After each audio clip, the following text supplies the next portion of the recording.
Salut tout le monde. Aujourd'hui, on va parler d'un sujet qui pour nous est super important, les minéraux critiques et stratégiques du Québec. Mais d'abord, c'est quoi exactement ces minéraux?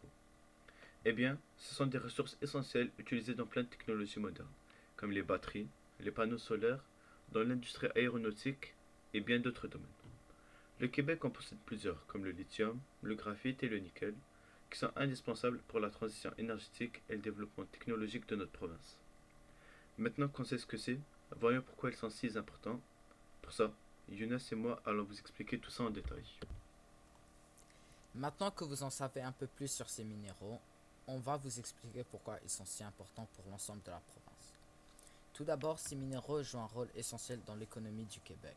Grâce à eux, notre province attire des investissements et crée des emplois, notamment dans l'extraction, la transformation et le recyclage des matériaux. Par exemple, avec la demande mondiale pour les batteries de voitures électriques qui explosent, le Québec a une énorme opportunité économique. Au-delà des enjeux économiques et géopolitiques, il y a aussi un grand enjeu environnemental. Ces minéraux sont au cœur des technologies vertes comme les éoliennes et les panneaux solaires.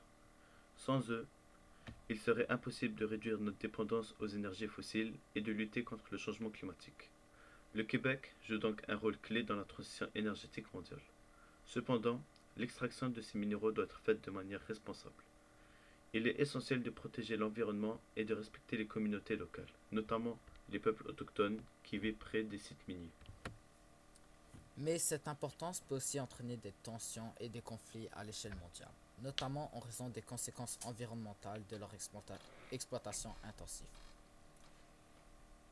L'extraction excessive de ces minéraux peut causer des dommages irréversibles, comme la pollution des sols et des cours d'eau.